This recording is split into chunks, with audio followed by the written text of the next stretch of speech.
ये जो अड्डों वाला मामला है कि अमेरिका को अड्डे दे रहा है पाकिस्तान, ये शुरू होता है अप्रैल में, जब अमेरिकन सेंट्रल कमांड से वहाँ एक स्टेटमेंट जारी होता है और ब्रीफिंग में ये कहा जाता है कि हम हमसाया मुल्कों में कोई जगह ढूंढ रहे हैं जहाँ से हम अफ़गानिस्तान में अपने एरियल स्ट्राइक्स जारी रख सकें और कंट्रोल कर सकें चीज़ों को अफ़गानिस्तान से बाहर रहते हुए। तो पहले शक किया गया कि पाकिस्तान ही एक ऐसी जगह है जो इनको सबसे ज़्यादा सूट करती है। तालिबान और जो दीगर मुतहरिफ ग्रुप हैं अफगानिस्तान में, वो पाकिस्तान को भी अपना दुश्मन समझ रहे होंगे अमेरिका के साथ साथ। साफ सीधी बात यह है कि Pakistan has got nowhere to go. Pakistan को ये देखना पड़ेगा सर कि अब ये चीन और अमेरिका के बीच में फंस गया है।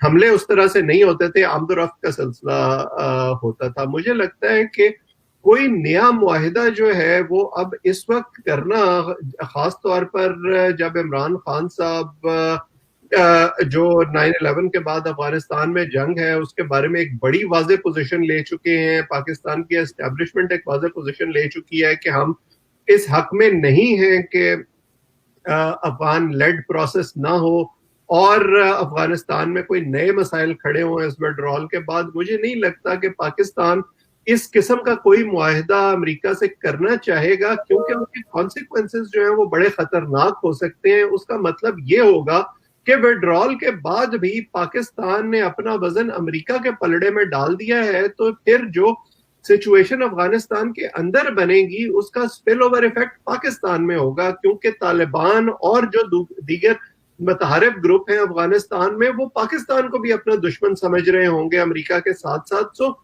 इस वक्त क्या सराइयां ज्यादा है, मुझे नहीं लगता कि इसमें कोई हकीकत है या पाकिस्तान अफोर्ड कर सकता है इस किस्म का कोई मुआहिदा करना। हाँ, और अगर अफगानिस्तान का सर कोई समुद्री किनारा होता अफगानिस्तान का, तो फिर पाकिस्तान का जो भी जियो स्ट्रेटेजिक इंपॉर्टेंस है वो जीरो हो जाता है। और पाकिस्तान जियो स्ट्रेटेजिक इंपॉर्टेंस पे खेल रहा है। क्या इंडिया को चाहिए रास्ता अफगानिस्तान और सेंट्रल एशिया, अमेरिका को चाहिए, वेस्टर्न पावर्स को चाहिए, तो अभी ईरान से तो इनकी बन नहीं रही है, तो यहाँ से पाकिस्तान से जाएंगे, बस इससे ज्यादा कुछ नहीं सर। चाइना को नहीं चाहिए, देखिए रशिया को नहीं चाहिए। No, these great powers do not require Pakistan to go to Afghanistan. उनको पाकिस्तान की जरूरत नहीं है, वो खुद मैनेज कर सकते हैं।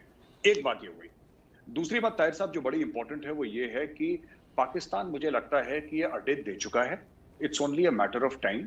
और अड्डे इसलिए दे चुका है, मैं कह रहा हूं कि एक तो पहले भी दे चुका है, ये पहली बार तो नहीं पाकिस्तान अपनी जमीन दे रहा फॉरेन पावर्स को, चाहे वो चाइना हो चाहे वो अमेरिका हो, सब लोग यहाँ पे आके अपना हाथ साफ कर चुके हैं पाकिस्तान में।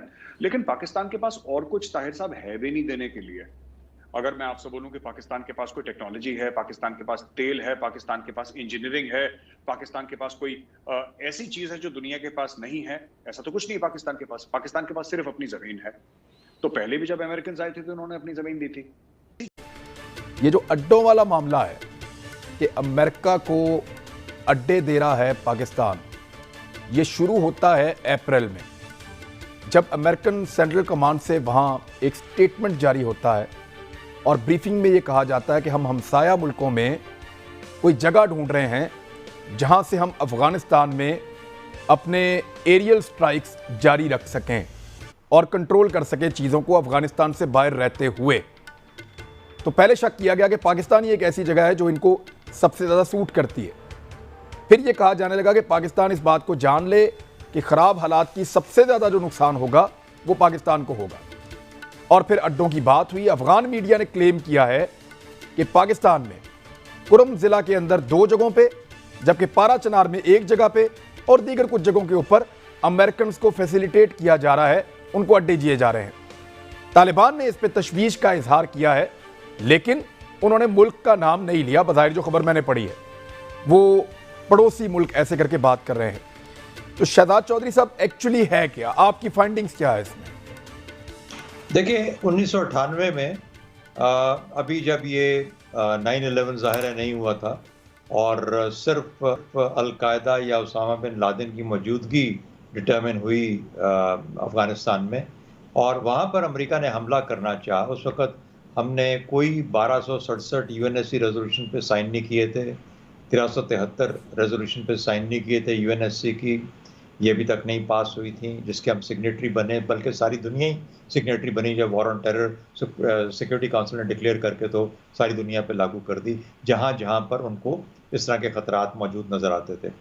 अभी तक ये नहीं हुआ था। 1998 में जनरल जिन्नी बैठे हुए थे, chief of army staff general Jehangir Karamat थे उनके दफ्तर में, और उन्होंने कहा कि अब जब मैं आपके पास बैठा हूं तो इसलिए बैठा हूं कि इस वक्त आपके इलाके से बहुत सारे मिसाइल, कम से कम 200-250-300 मिसाइल जो है वो इस वक्त आपके इलाके से फ्लाई करता हुआ जलालाबाद जा रहा है।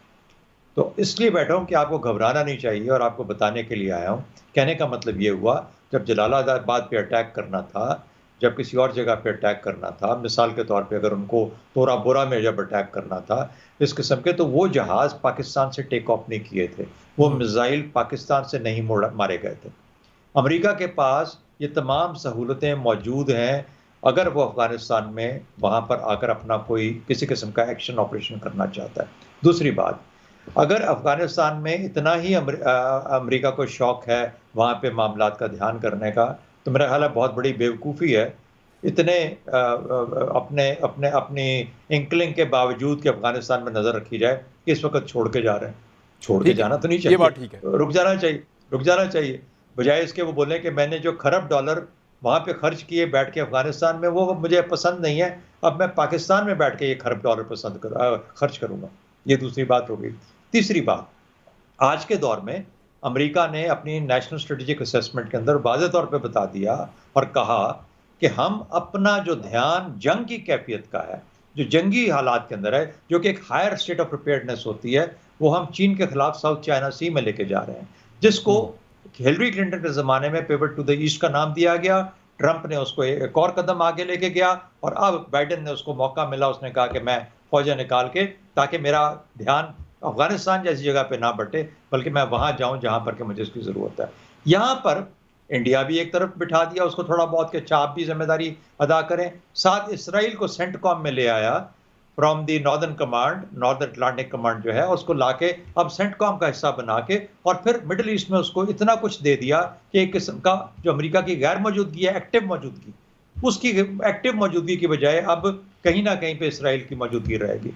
तो ये इस तरीके से उसने बैलेंस आउट किया है। मुझे लगता है कि वो फौजें जो कि अंदर जा रही होती हैं, जिनको बिल्डअप की जरूरत होती है, उनको बेसिस चाहिए होते हैं, उन्होंने इंटरिम उनको बिल्डअप करना है, लॉजिस्टिक सपोर्ट चाहिए, और उसके बाद फिर उसने आगे अल्टीमेटली जलालाबाद। ये अब क्या चीजें हैं जिनके बारे में अफगान मीडिया रिपोर्ट कर रहा है? वो ये कह रहा है कि कुछ ना कुछ तो वहां लोकल्स कह रहे हैं कि हेलीकॉप्टर आ रहे हैं, जा रहे हैं। देखिए, क्या अमेरिका को इनखला में मदद मिल रही है? वो अपना सामान निकाल रहे हैं इन एरियाज में रख के लेकर जा रहे हैं। वो तो निकालेंगे, वो तो शुक्र करें निकाल रहे हैं। Airlines of communication, ground lines of communication 2001 से आज तक मुकम्मल तौर पर उसी तरीके से फाल हैं, वैसे ही चल रही हैं। इसी तरह से कुछ जगहों के ऊपर कुछ नाकाबंदी है, तो ये इसका मतलब है कि अमेरिकन अपना सामान निकालने के लिए फैसिलिटेट हो रहे हैं, ये कोई फौजी अड्डे नहीं है।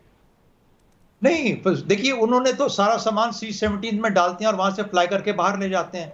तो मेरा ख्याल है बहुत कम उनकी डिपेंडेंस है पाकिस्तान के जी लॉक के ऊपर, ग्राउंड लाइंस ऑफ कम्युनिकेशन के ऊपर। देखिए अफगानिस्तान क्या बोलेगा, इंडिया क्या बोलेगा, कोई और तीसरा क्या बोलेगा, वो उसको छोड़ दीजिए। एक और फाइनली बात कर दूं, क्योंकि फिर हमारी बहस में आ जाएगी कि उनके डिप्टी सेक्रेटरी ऑफ डिफेंस ने वहां पर डिपोजिशन देते हुए कांग्रेस के अंदर 2 सवालात का जवाब दिया। उससे एक सवाल पूछा गया कि जब आप अपनी अफवाज को निकाल रहे हैं तो आपने एश्योर कर लिया है कि उसका डिफेंस क्या होगा? उन्होंने कहा जी कि हम मुकम्मल तौर पर उसका दिफा करेंगे, और उनके कमांडरों ने भी ये बात की। नंबर 2, उनसे ये पूछा गया कि अगर वहां पे हालात और खराब हो गए तो फिर उस सूरत में आप क्या करेंगे? उन्होंने कहा हम अपने दोस्त पाकिस्तान से बात कर रहे हैं, पाकिस्तान के साथ हमारे ताल्लुकात बड़े अच्छे रहे हैं, हम वो ताल्लुकात जारी रखेंगे और हम कोशिश करेंगे कि पाकिस्तान वहां पर अमन लाने के अंदर मदद करे। अब अमन लाने का मतलब यह है कि इंटर अफगान डायलॉग में मदद करे, तालिबान को सरसों को इस्तेमाल करे, या किस तरीके से इस्तेमाल करे। तो मेरा ख्याल है कि पाकिस्तान को भी इसी हद तक ही रह के ठंडा ठंडा करके पीना चाहिए। हमें बहुत ज्यादा इस चीज को बढ़ावा देके ऐसी हाइप नहीं क्रिएट करनी चाहिए जो कि एग्जिस्ट ही नहीं करती। साफ सीधी बात यह है कि Pakistan has got nowhere to go. Pakistan को ये देखना पड़ेगा सर कि अब ये चीन और अमेरिका के बीच में फंस गया है। चाइनीज ने तो 17-18 बिलियन डॉलर खर्च करे हैं अभी तक, तो चाइना का ऐसा कोई बड़ा इन्वेस्टमेंट नहीं हुआ कि जिससे चाइना डूब जाएगा, ऐसा बिल्कुल भी नहीं है। दूसरी चीज है कि अमेरिका पैसे का सोर्स तो है ही, दूसरी चीज चाइना के पास कोई इदारे नहीं है सर, ठीक है। चाइना के पास कोई भी इदारा नहीं है जो पाकिस्तान को, इस वक्त जो पाकिस्तान अटका हुआ है, पाकिस्तान को बचा ले। ना चाइना FATF से बचा सकता है, पहली बात, ना IMF से बचा सकता है, ना वर्ल्ड बैंक से बचा सकता। ये सारे के सारे जितने भी इदारे हैं गोरों के हैं सर, ये वेस्टर्न वर्ल्ड के इदारे हैं, ये चाइना के इदारे, चाइना का इदारा है ही नहीं, चाइना तो फैक्ट्री है बहुत बड़ी बस। तो ये जो वेस्टर्न वर्ल्ड का इदारा है सर, ये जो वेस्टर्न वर्ल्ड का इदारा है, ये सारे के सारे गोरे के हाथ में। और गोरे के कैसे हाथ में? गोरे के इस तरीके से हाथ में कि जैसे आपने बोला FATF फ्रांस के हाथ में सर, ठीक है। IMF is funded mostly by the western countries including America sir, United Nations. तो आपको गोरे से तो टकराना ही है, व्हाइट मैन से आप नहीं छूट सकते, आप व्हाइट मैन से नहीं छूट सकते। आप ये सोचें कि चाइना FATF से कैसे बचा लेगा?